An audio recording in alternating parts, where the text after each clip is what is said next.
sylwyd ambell beth. Cwrgweddi fan hyn nos Fawrth, arfer chwarter 18, ac yna paned y sgwrs bore dydd Mercher. Mae'r clybiau gwerth fel arfer nos Wener, ond mae'r Megwr Heath yn cynnal ymgyrch dros yma, bydd y clwb hun yn ymuno gyda gweithgaredd sy'n digwydd yn y Heath rhywun fanylion ar WhatsApp. Ac fel yn coeddi bore yma, bwrdd coffa Beryl yn Highfields yn 2 gloch dydd Sadwrn, a casgau'r mis gyda gwaith Edinburgh's gobaith. Sy'n nesaf, ni'n dysgu ymlaen i gael Dewi Tudur gyda ni, edrych ymlaen i fod am wneud o gyda ddwy waith sy'n nesaf. Dych chi ni wedi gael. Diolch i ti Arglwydd am oedfa faich nawr. Diolch am y cyfle yma i ddod at ein gilydd, i dy ddoli di. Ac yn i'n gofyn ar y ti. Gweithio yn ein coloni ni, ni dod yma hyn o nawr yn ymwybodol o'n braint ni. Ac byddai'n mynd ma'n gwell eich ni fod. Ac yn darllen da i ti, ac yn ddoli di, ac yn dy ganmol di, a diolch i ti. Ac ni'n gofyn nawr, byddai ti yn siarad gyda ni, gweithio yno ni trwy'r ysbryd lan. Byddwn ni yn gweld rhywbeth Iesu Grist, a hyn mae wedi cyflawni, a fuddugoliaeth mae wedi ennill ar y groes, a trwy atgyfodi a esgyn i'r wir. Ni'n gwyddio Arglwydd bydde'r gwirionedd yma yn real iawn i ni, fel sy'n ni'n clywed nhw falle am y tro cyntaf, ac y bydde'r rhaid dod i gredu yn yr Arglwydd Iesu Grist, hyd yn oed hyn o nawr. Ni'n gofyn Arglwydd, ti yn ymwneud gyda ni, a bydde'r hyn i ni yn ei glywed nawr ar ffordd ni'n dod ato ti, ni'n ganu, ni'n gyd weddio, ni'n rando y gair yn cael ei esbonio. Bydde ti yn ei newid ni, yn gwneud ni dibygach Iesu Grist, a bydde'r ffrwythau ysbryd yn fwy amlwg yn ein bwyd ni, i bobl eraill weld a chanmol ddim wedi. Amen. Dewi. Bydd yn brynhawn bach i gael diflas yn dod. Ond yr hael wedi dod allan. Just ond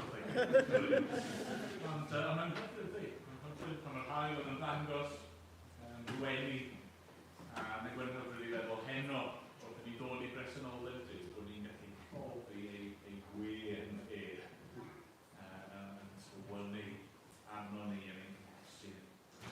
Wel, ni'n mynd i ganu efo'n gilydd rhywun 51 yn Rhymal 2 mor fawr yw cariad Duw y tad. Ni ellir byth ei fesur. Fe roddodd ei fab yn iawn i achub gwael bethadur. Os neb alldirna maint ei boen pan guddiodd Duw y tad ei wyr, mae tywyllwch didew drwy'r tîr. Mae Chris profi tywyllwch ar y groes. Y tad yn troi wyneb i ffwrdd oddi wrtho fe mwyn i ni gael tangnefyd. Nawn ni sefyll i boli gyda'n gilydd.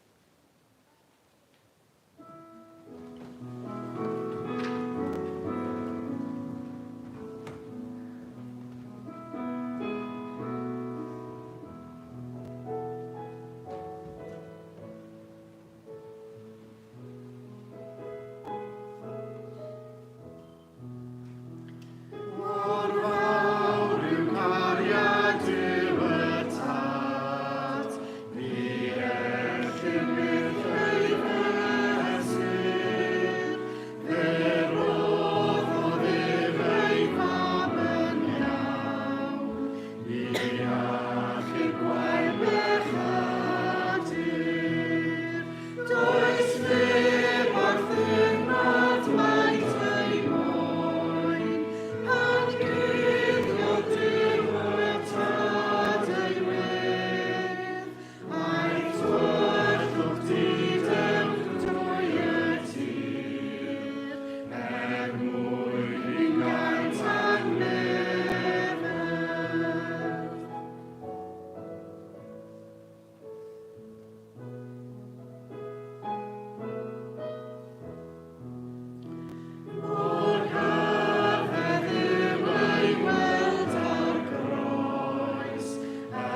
Wythnos diwethaf, dechreuwn ni ar gyfres newydd, cyfres yn meddwl am y rhyfel ysbrydol, spiritual war. Ac dechreuwn ni wythnos diwethaf efo fath o drosolwg o'r rhyfel. Heno, ni'n mynd i symud ymlaen bach i feddwl am y brwydro. Ac yn arbennig ein rhannu lle ni'n ffitio i fewn yn y brwydro yma. A felly ni'n mynd i droi heno at Effesiaid pennod 2. Dydy Paul at yr Effesiaid pennod 2 ac adnodau 1 i 10. Mae'r Duw.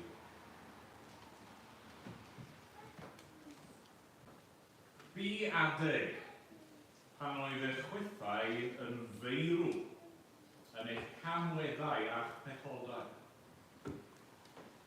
Yr oeddech yn byw yn ôl ffordd y byd hwn, mewn aeddfedod i dywysog galluoedd yr awyr, yr ysbryd sydd yn awr ar waith yn y rhai sy'n annifyr i dduw. Yn bydd rai fyny roedd yn ninnau i gyd unwaith, yn byw yn ôl ein chwantau dynol ac yn porthi dymuniadau'r cnawd a synhwyrau. Yr oedd e'n wrth natur, fel pawb arall, yn gorwedd dan ddigofaint Duw. Ond gan mor gyfoethog yw Duw yn ei drygaredd, a gan fod ei gariad tuag ato mor fawr, fe'n gwnaeth ni oedd yn feirw yn ein cawweddau, yn fyw gyda Christ. Trwy ras yr ydych wedi eich achub. Yn Christ Iesu, fe'n cyfodol gyda Gyf am gosod i eistedd gyda Gyf yn y neddolion leol. Mwyn dangos yn yr oesoedd sy'n dod, gyfoeth difesur ei ras trwy ei dirliondeb i ni yn Christ Iesu. Trwy ras yr ydych wedi eich achub, trwy ffi. Nid eich gwaith chwi yw hyn. Rhodd Duw y Duw. Nid yw'n dibynnu ar weithredoedd, ac felly ni all neb yn ffrostio. Oherwydd ei waith ef y Duw. Wedi ei creu yn Christ Iesu i fywyd o weithredoedd da. Bywyd mae Duw wedi ei drefnu i ni o'r dechrau. Amen. Diolch i Dduw am ei air. Mae geiriau cyfarwydd fi'n siŵr i lawer ohono ni'n Paul yn ailadrodd gras rydyn ni wedi'n achub. Y gair gras yna, un o'r geiriau mwyaf pwysig sydd yn ni, ydy cariad anheiddiannol Duw at bechaduriaid. Ni'n mynd i ganu mwy am y gras yna nawr. Gras, o'r fath berau sain, yn Christ hyfrydlais yw. Mae hwn i'r nid, berseinio beth ar ddeiar oll ag liw. Gras wlad a drefnodd ffordd i wared ei o fyd. Y gras a wedyn ym mhob rhan o'r ddyfais hon i gyd. Ac yma, nhw'n eistedd i ganu mawd yn fydd.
Disgrifiad Paul ohono ni yn gaeth, yn feirw, yn ufuddhau i'r diafol a'r cnawd a'r byd. Arglwydd heb unrhyw ddeheuad amdana ti, heb unrhyw ddeheuad i newid na dy geisio di. Ond diolch yn dy ras dy fod ti wedi dod ar ein hôl ni. Diolch yn dy ras dy fod ti wedi darparu ffordd i'n hachub ni. A hynny trwy yr arglwydd Iesu Grist. A ni diolch yn dy ras dy fod ti felly yn gallu cymryd rai fel ni o deyrnas Satan, o dywyllwch ac o'r bedd. A gosod ni yn heyrnas Christ. Felly gosod ni eistedd gyda fi yn y nifolion leoedd. Arglwydd, diolch i ti. Ni'n gofyn arglwydd yma. Llawer ohono ni yn gwybod y pethau hyn yn barod ac yn credu'r pethau hyn. A falle wedi credu'r pethau hyn ers degawdau. Arglwydd, helpa ni i ryfeddu. Helpa ni weld mae gras yw cwbl o'r dechrau'r diwedd. Ni yn gwybod arglwydd fel pobl bod ni'n aml yn gallu mynd nôl i feddwl bod rhaid i ni gyfrannu rhywbeth at ein iachawdwriaeth. Na, arglwydd gras yw cwbl. Dar ni'n cyflwyno eto unrhyw un oedd yma bore yma neu unrhyw un sydd yma heno sydd heb eto Rhoddi'r pethau hyn. Arglwydd am wneud i roi fi, arglwydd am wneud i alw pobl at y ti dy hun. Os sgwedi ti bod yn dda, am wneud i lleihau gafael y diafol ar y byd yma. Ac arglwydd, ie, deled y deyrnas di os sgwedi ti bod yn dda. Arglwydd, os ni'n onest, ni'n edrych ar ein byd, ni'n gweld dylanwad ac effaith yr un drwg. Ni'n gweld pechod ar waith yn mywydau pobl ac arglwydd ni'n trwsau. Bod pobl yn gallu trin ei gilydd mor ofnadwy, bod pobl yn gallu gwneud pethau ofnadwy. Dos yn ni ddim syni. Arglwydd, heblaw bod ti yn ein rwystro ni, dyna bydd yn wir amdano ni hefyd. Arglwydd, am wneud i felly weithio yn ein byd ni. Sgwedi ti bod yn dda. Arglwydd am wneud i ffrwyno drygioni y byd yma. Ac arglwydd, am wneud i ddod a phobl o farwolaeth i bywyd. Bywyd newydd yn Rhys. Gad i, pobl sydd ar hyn o bryd yn y tywyllwch i brofi dy wyneb di yn gwenu ac yn disgleirio arnyn nhw. Dad, ni'n cyflwyno yr eglwys hon nawr i dofod yma. Arglwydd unwaith eto, ni'n dod, fel llwn ni bore yma'n bobl anghennus, pob math o anghenion gwahanol yma heno. Pob math o anghenion gwahanol yn ein plith ni. Dad, diolch bod ti yn gallu dod trwy'r ysbryd glân di ac yn gallu gweithio yn ein calon, yn gallu cymhwyso dy ail di at bob angen.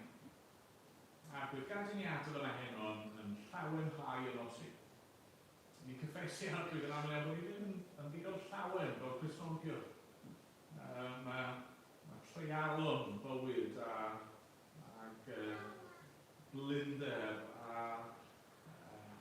gofidiau, pethau yma i gyd yn gallu dwyn ein llawenydd ni, arglwydd.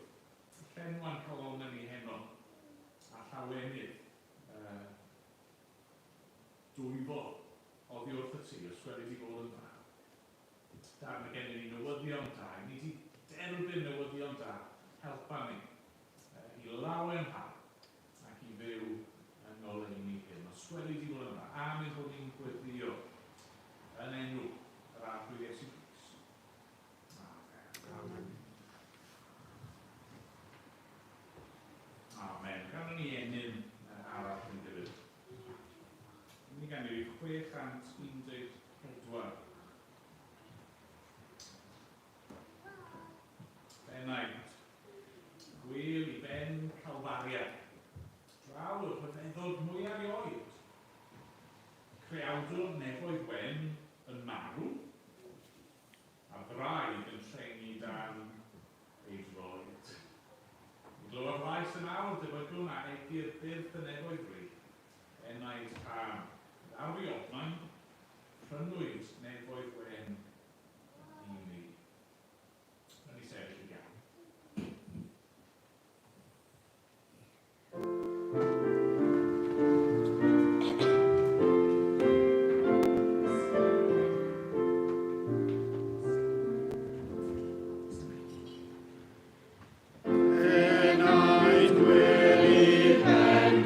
Calvaria, draw na ddedd o'r dwy.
am heno, lle wnaethon ni adael pethau wythnos diwetha. Os ydych chi ddim gyda ni, be welwn ni wythnos diwetha oedd y reality fawr yma bod yna ryfel ysbrydol. Ryfel rhwng Duw a diabl. Rhyfel rhwng da a drwg, y goleuni a'r tywyllwch. A lle o'n i'n gorffen mewn ffordd wythnos diwetha, be fi rili eisiau pwysleisio heno yw bod angen i ni ddewis ochr. Yn y frwydr yma. Falle chi'n meddwl eich chi fel saith eisiau dewis. Ond mae peidio dewis yn ddewis ynddo fe ei hun fel ni'n ei weld mewn ychydig bach. Mae rai dewis. Ble mae eich teyrngarwch, eich allegiance chi heno? Y dewis i dynnu yw hyn. Ydych chi'n mynd i fyw i chi eich hunan, neu i fyw? Ydych chi'n mynd i frwydro o ddydd i ddydd dros o chi eich hun, neu dros yr arglwyr? Wel, bod pob yn hyn ddim defnyddio iaith brwydr, bydd yn defnyddio iaith yn ynys ymlaen yn y llythyr, fi'n credu yn Efesiau 2:1-10, ni'n mynd mewn ffordd ag reiddyn sut mae'r frwydr ysbrydol yn edrych, yn ymarferol, o ddydd i ddydd. Ond oes, fel gwelwn ni wythnos diwetha, mae yna ryfel, gallwn ni alw ryfel cosmic ysbrydol. Yr pwerau drygionus ysbrydol yn y nofolion leoedd. Mae Satan, yr un sydd yn hyn yn cael ei alw'n dywysog galluoedd yr awyr. Mae'r brwydro ma'n digwydd ar lefel ryngwladol. Yn effeithio ar ac yn dylanwadu pethau mawr ei byd ni, pethau mawr hanes. Mae hynny'n wir, ond i ni, yn gyffredinol, fel arfer, o ddydd i ddydd, mae y fwy yn wneud gyda y ffordd rydyn ni'n byw i'n bywyd ni. I fuddgod, i ffordd y byd hwn, i'r diafol ac i ni yn hunan, bywyd wedi ei fyw i fi mewn gwrthryfel yn erbyn Duw, neu bywyd o weithredoedd da wedi ei fyw mewn diolchgarwch i Dduw a chariad at Dduw. Yna'r opsiynau sydd yn lle mae ein teyrngarwch ni heno. Yr peth gyntaf mi eisiau tynnu sylw ni ati yn yr adran yma yw y gelyniaeth. Gelyniaeth. Neu gallwch chi feddwl amdano fel beth oedden ni yn gwneud? Beth oedden ni yn gwneud? Mae Paul yn rhaid disgrifio brawychus yma yn adnodau 1-3. Di adeg pan oedd eich chwithau, yn siarad o'r Cristnogion yn hyn, yn feirw yn eich camleddau a'ch pechodau. Byddwch yn byw yn o'r ffordd y byd hwn, mewn i ddirdod i dywysog galluoedd yr awyr, yr ysbryd sydd yn awr ar waith yn yr rhai sy'n anifydd i Dduw. Bydd y rai hynny roedd yn unau yn gyd unwaith, yn byw yn ôl ein chwantau dynol ac yn porthi dymuniadau cnawd a synhwyrau. Roedd yn wrth natur fel pawb arall yn gorwedd dan ddigolfaint Duw.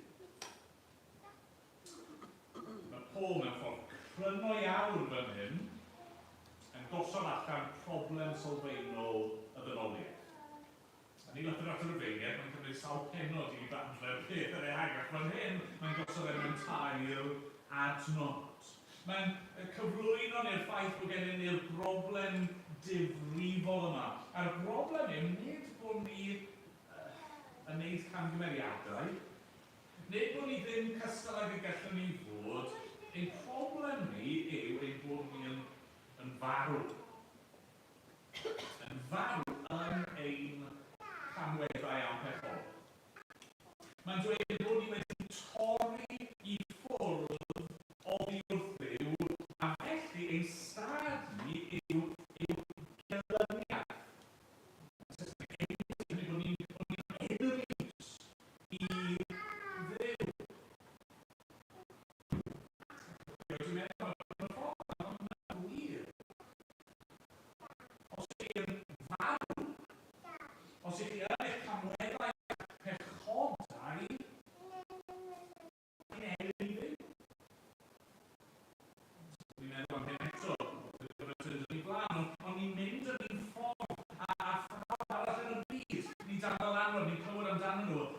diafol. Ni hefyd am ddylanwad y byd, ffordd y byd hwn o feddwl, a ni dan ddylanwad ein cnawd pechadurus ni ein hunan, ein synhwyrau am chwantau dynol ni. Dyma natur, dyma sy'n effeithio ar bawb. Mae chi'n sylwi, mae yna ddilyniant yma. Mae Paul yn dechrau, biadau pan oedd e chwythau, so chi. Ond dyna mae'n mynd ymlaen i dweud, ymlaeth rai hynny roedd yn ninnau, so mae'n cynnwys ei hun, ac yna roedd e'n wrth natur fel pawb ar. Mae pawb yn cael ei sôn amdano fan hyn. A wrth gwrs, dyw hynny ddim yn golygu bod pawb cymddrwg ac y gallen nhw fod, diolch beth am hynny. A dyw y chwaith ddim yn golygu bod pobl sydd ddim yn Gristnogion methu gwneud pethau da, na nid yna'r pwynt mae Paul yn gwneud, oedd e'n nabod digon o anghredinwyr caredig a hael a dymuno hefyd. Na, be mae Paul yn mynd at i siarad am hyn yw ein teyrngarwch ni, ein allegiance ni, ein cymhellion ni. Y gair yna teyrn. Yw un sy'n teyrnasu, yr un sydd ag awdurdod. Pwy yw eich teyrn chi? Mae Paul yn gofyn fan hyn. I bwy ydyn ni'n byw? I bwy ydyn ni'n ffyddlon? Yn yr hen ddod, dan wir, dwi'n siŵr heddi, y ffordd mwyaf amlwg i ddangos eich teyrngarwch i rywun yw y llythrenol plygu lawr. Plygu eich glin chi o'i blan, gosod eich hunan o tan nhw. A be mae Paul yn dweud yw mae'n adeg lle, oedd yna adeg lle o'n i gyd o'r teyrngarwch i mewn ffordd i'r diafol, i mewn ffordd i'r byd, ond rili i fi fy hun. A mae Paul yn dweud os yw'n teyrngarwch ni i unrhyw beth neu unrhyw un arall heblaw am Dduw, mae e yn y lle anghywir a chi'n rhan o'r gwrthryfel yma yn erbyn Duw, a felly, fel mae'n gorffen, ni'n gorwedd dan ddigofaint Duw. Ni'n heiddi cosb. Ni ar yr ochr anghywir o'r ryfel yma, ac ni'n heiddi llyd a dicter Duw. Ni'n siarad efo rhywun am hyn yn ddiweddar. Ni di arfer erbyn hyn, ond di ni efo lot o raglenni teledu Hollywood. Yn aml iawn yna amwysedd o does. Does neb yn hollol dda, does neb yn hollol ddrwg. Mae'r pobl chi'n meddwl i ddechrau sydd yn good guys, maen nhw'n benni lan yn siomi, a mae'r person sydd, y pobl sydd bach yn edrych fel y bad guys wedyn maen nhw'n cael ei darlunio na, maen nhw'n actually ddim cyndrwg a hynny. Mae hynny'n gallu bod yn wir, wrth gwrs, mewn bywyd, mewn wir efo ryfeloedd y byd hwn. Yn aml iawn, dwy ochr i'r stori. Mae'r ddwy ochr yn gallu gwneud pethau yn anghywir, ond ddim fan hyn. Na, ni byw mewn y fuddol i dywysog galluoedd yr awydd. Yr ysbryd sydd ar waith yn o'r rai sy'n anifydd i Dduw. Ni'n byw yn o'i chwantau ni, yn porthi dymuniadau'r cnawd a synhwyd, a ni'n feirw, medde Paul. A felly sdim byd ni'n gallu gwneud i newid yn sefyllfa. Dwi'n depressed eto. Ddim hanner digon. Ac yna ni'n cyrraedd at mor pedwar. Gair bach hyfryd yna sy'n aml yn ymddangos yn yr ysgrythur. Ond, fan hyn ni'n cyrraedd yr ail bwynt, y tro bwynt yn ein hanes ni. Yr ail bwynt fi eisiau ni weld yn y testyn heno yw achubiaeth. Achubiaeth, neu, gallwn ni ddweud, beth mae Crist wedi ei wneud. Dwi'n meddwl beth ni wedi gwneud, neu fel oedd yn ei fyw, na, beth mae Crist wedi ei wneud. Dyna'r mae'r pedwar ymlaen. Ond, gan mor gyfoethog yw Duw yn ei drigad, A chan fod ei gariad tuag ato mor fawr, fe'n gwnaeth ni. Ni oedd yn feirw yn ein camweddau, yn fyw gyda Christ. Trwy ras o ydych wedi'ch achub. Yn Rhys Iesu, fe'n cyfodol gyda ef, a'n gosod ei eistedd gyda ef yn y nefolion leoedd.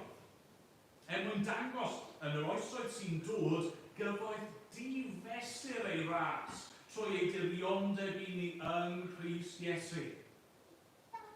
Trwy ras yn ydych wedi'ch achub, trwy ffydd. Nid eich gwaith chwi yw hyn, roedd Duw y Duw. Nid yw'n dibynnu ar weithredoedd, ac felly ni at neb yn ffrostio. Chi'n amlwg ffrind oedd i chi mewn rhyfeloedd bod yna drobwynt, bod yna ddigwyddiad sy'n shifto'r balans fel petai, a mewn ffordd arwyddocaol, a dyma fe. Mae Paul yn dweud, tra oedden ni yn feirw, mae Duw wedi canu fel. Mae Duw wedi trefnu ffordd i rebels, eog, fel chi a fi, i gael ein hachub. Sut? Ydy e jyst yn cyhoeddi rhywbeth o amnesty? O, na jyst anghofio am y peth? Na, mi eisiau chi nawr jyst dechrau ymddwyn yn well? Ddim o gwbl. Na, bydd y newid yn dilyn yn nes ymlaen. Na, mae'n dod â ni ac yn achub ni trwy'r hyn mae e'n gwneud. Trwy fywyd a marwolaeth ac atgyfodiad yr arglwydd Iesu tra o'n ni dal yn byr. Tra bod ni dal yn ddieithriad. Tra bod ni dal yn elynion. Mae'n mor bwysig ei ddeall. Ac i ni fel Cristnogion, mae'n mor bwysig i ni gofio ac atgoffa'n hunan ohono fe. Y peth pwysig, y peth tanefennol, y peth sydd yn newid ni yw yr hyn mae wedi ei wneud. Bod wedi marw yn fy lle i. Bod wedi cael ei gondemnio fel terfysgwr neu fel gwrthryfelwr. Bod wedi cymryd cos pechadur. Bod wedi rhoi ei hun dan ddigofaint Duw. Bod wedi dewis cael ei drin fel gelyn. Ond yna, bod wedi atgyfodi. So bod pawb sy'n trwy ras yn credu ynddo fe yn gallu cael maddeuant a bywyd. Mae Paul yn disgrifio'r un peth yn ei lythyr at y Colosiaid, pennod 1, adnod 13. Gwaredodd ni o afael y tywyllwch, mae'n dweud, a'n trosglwyddo i deyrnasau anwylddarf. Yn yr Paul yma i ni frynedigaeth sef maddeuant ein pechodau. Hynny mae Christ trwy farw ar y groes, trwy prynu ryddid i ni, mae wedi ein gwaredu ni o afael a grym y tywyllwch a'n trosglwyddo ni. Ni ddim yn rhan o'r deyrnas yna ddim mwy, ni'n rhan o'i deyrnas am y cwbl trwy ras. Cariad anheddiannol o'r dechrau i'r diwedd. Mae Paul yn dweud mae'r ffydd hyd yn oed yn rodd gan Dduw. Ni methu ymffostio mewn unrhyw beth, ond ar yr un pryd mae'n gwahodd ni ddod. Ydych oedi, ydych meddwl o, mae rhaid i aros yn derbyn y rodd. Na, mae'n gwahodd chi nawr. Mae'n galw chi nawr. Mae eisiau i chi ddewis cael eich trosglwyddo o deyrnas atan i deyrnas Dduw. Mae weithiau chi'n chwarae gêm. Chwarae gêm weithiau yn y tŷ, ac un o'r plant wedyn ni eisiau bod ar tîm. Mae'n chwarae dy tîm, di ar dy tîm grid. Gwain, y fe, dechrau chwarae, a wedyn mae rhywun arall yn y gêm yn ei yn well fallen yn byd, a felly nawr yn eisiau bod ar tîm y person yna. Right, thanks a bunch. Ni pan yn digwydd yn ddynol, yn ddiarol, ni'n edrych o lawr ar hynny, ydy ni? Ti'n anheilgar, ti ddim yn ffyddlon, ti ddim wedi glynu wrtho fi. Peidiwch poeni am hynny fan hyn. Sdim angen I chi deimlo unrhyw deyrn garwch I Satan ac i'r byd yma ac i'ch cnawd pechadurus marw chi. Ddim o gwbl. Dyw'r pwerau ysbrydol drygionus yma ddim o'ch plaid chi. Dyn nhw ddim yn ffrind I chi. Dyw Satan ddim yn eich caru chi. Na, nid ni glywed wythnos diwethaf, fe yw'r twyllwr mawr, yn dyfe? Fe yw'r bradwr mawr, fe yw'r celwyddgi mawr sydd eisiau dynistrio eneidiau pob un ohono ni. Ond mae Duw yn estyn gwahoddiad. Mae'n cynnig ffordd arall, mae'n cynnig achubiaeth. A felly peth iawn, y peth cywir i'w wneud yw troi cefn ar ddrygion ni a roi'ch ffydd chi yn Grist. Ydych chi'n gwneud hynny? Dyw yn cynnig ffordd I ni, I newid ochr, fel petai, I ddianc, I fynd o'r ochr drwg i'r ochr da, o'r tywyllwch i'r goleuni, o farwolaeth I fywyd. Dyna ni'n dod i'r pwynt ola ni. Beth sy'n digwydd felly I ni nawr? Beth y canlyniad hyn? Wel, y pwynt ola yw yr ail-greadigaeth. Ail-greadigaeth. Neu, gallwn ni ddweud, be ni fod I wneud nawr? Ni'n meddwl am beth o'n i'n gwneud, neu ni'n meddwl am beth mae Christ wedi gwneud, ond beth I ni'n fod I wneud nawr? Beth sy'n dod yn amlwg fan hyn yw wrth ddod yn Gristion, mae ein teyrngarwch ni yn newid. Pam? Wel, achos ni'n bobl newydd, ni'n greadigaeth newydd. Adnod 10. Oherwydd ei waith ef ydyn, wedi ein creu yn Crist Iesu I fywyd o weithredoedd da. Fywyd mae Duw wedi ei drefnu I ni o'r dechrau. Falle bod chi'n meddwl nôl I siwr o'ch chi cyn cael eich achub. O, mae'n boenus ac yn teimlo'n frwnt ac yn peth ac yn wyndro beth all Duw wneud efo rhywun fel fi. Wel, o beth, nid chi yw hwnna hwnna. Fel hyn oedd rai ohonoch chi, ond chi nawr wedi'ch ail-greu, yn recreated chi yn greadigaeth newydd, ei waith ef ydyn wedi'n creu yn Crist Iesu. Paul yn ymlaen I sôn am hyn, penod 4 a penod 5. Jyst darllen adnod gyntaf penod 5. Byddwch felly'n efelychwyr Duw fel plant annwyl iddo. Dwi'n cael rhai enni. Dwi'n blentyn I Dduw. So nawr, efelychwch fe, dilynwch esiampl byddwch yn debyg iddo fe. Ond dyna'r prawf, os yw rhywun yn dweud bod nhw'n deyrngar I glwb pêl-droed, neu yn deyrngar I ryw gymdeithas neu gilydd, chi'n disgwyl bod nhw'n dangos hynny, yn di chi? Felly nhw'n gwisgo, ffordd nhw'n siarad, ffordd nhw'n gwario'u arian, a'i amser ac yn y blaen, ac yn y blaen. Y ffordd I ni'n dangos ein teyrngarwch ni nawr, y ffordd I ni'n cymryd rhan yn y frwydr yma nawr o ddydd I ddydd yw byw bywydau o ufudd-dod I Dduw. Wel, os o'n i'n ymwybodol o hyn a'i peidio, yn yn hen bywyd ni, o'n i'n ymlaen yn erbyn Duw. Allwch chi ddim yn meddwl am y peth yn y term yna, ond dyna oedd y gwir, yn dyfa.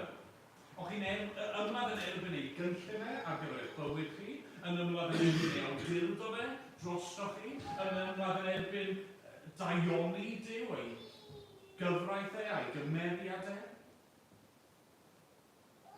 Nawr, ni'n greadigaeth newydd. Nawr, ni'n rhan o'i deyrnas Mae Iesu dweud bod teyrnas Duw yn ein plith ni, yn amlygu ei hun, yn ein bywydau ni. Mae pob tro mae rhywun yn newid ochr. Tas y rhywun heno yn dod I ffydd yn Crist ac yn cael ei trosglwyddo o deyrnas Satan I deyrnas yr arglwydd Iesu Grist. Chi'n gweld beth sy'n digwydd? Mae'n frwydr. teyrnas Satan yn lleihau, dylanwad Satan yn lleihau, ac mae teyrnas Dduw yn dod, deled y deyrnas. Mae'n dod yn y galon, mae'n dod yn y gymdeithas, mae'n dod yn y byd. A nawr, fel Cristion, pob tro fi'n dewis beth sy'n plesio Duw. Pob tro fi'n dewis ffordd cariad. Pob tro fi'n dewis rhoi eraill yn gyntaf, ac ewyllus Duw yn gyntaf. Beth i fi'n gwneud? Fi'n brwydro. Fi'n dangos teyrngarwch iddo fe. Fi'n codi dwrn di-ffiant yn wyneb y diafol ac yn dweud, nid ti yw fy meistr i mwy. Fi'n brwydro. Mae mwy i'r frwydr na hyn. Mae lot o ffordd yn ei fynd yn y gyfres yma, ond dyma lle ni'n gorfod dechrau. Os diwethaf, ni'n gorfod sylweddoli bod yna frwydr o gwbl. Heno nawr, mae'n rhaid i ni ddewis pa ochr ni'n mynd i frwydro arni. Chi'n barod i droi cefn ar eich hen ffordd o fyw, yn barod i stopio gwrthryfela ni elfennau, yn barod i stopio bod yn deyrngar i chi eich hun. Ac ydych chi'n barod i ymddiried yn yr arglwydd Iesu Grist. Ac os ydych chi'n Gristion yn barod heno, ydych chi yn dal i frwydro. Mae'n flwyddyn. Pob penderfyniad, pob tro ni'n cael ein temptio, pob gair, pob gweithred, mae'n anodd. Ni'n edifeirwch yn rhywbeth gwneud un waith wrth gael ein hachub, ac yna rhywbeth ni'n gwneud bob dydd. Roedd hunan i farwolaeth, codi'n croes, ymwadu yn hunan a dilyn yr arglwydd Iesu Grist. Oherwydd ei waith ein ydyn. Wedi'n creu yn Grist Iesu i fywyd o weithredoedd da, bywyd mae Duw wedi ei drefnu i ni o'r dechrau. Diolch i. Amen. Amen. Dwi'n ganu enw i orffen a dwi eisiau herio pob un ohono ni i feddwl cyn bod ni'n canu ac i ganu'n ystyriol wedyn rwy yn dewis Iesu a'i farwolwr, yn frawd a phriod i mi mwy. Ef yn arweinydd, ef yn ben, yn dwy'n o'r byd i'r nefoedd wen. Wel, dyma hi. Dewch ple gwely'r arall fel efe. A beddyn ffyddlon un o hyd yn pob rhyw drathod yn y byd. Pwy rendi'r ryddfan dy enau gwan? Pwy'n coed o'n holl o fudiau i'r lan? Pwy gari am aich fel brenin ni? Pwy gyd yn deimlo fel y fi? Wel, ynddo'n ffrosio hyn a'n hyn. Fy holl elynion, feddwl pwy o'ch cewri cedur mawr ei rhydd ac glwyfo mwy fan wylydd ni. Yn sefyll i gael.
iddo sydd ar gallu ganddo i'r cadw rhag syrthio. A'ch gosod yn ddifau a gorfoleddus ger bron ei ogoniant. Iddo yr unig ddew ein gwaredwr trwy Iesu Grist ein harddwr. Y bydd y gogoniant am awhydu, gallu ac awdurdod cyn yr oesoedd, ac yn awr, a byth byddai. Amen. Amen.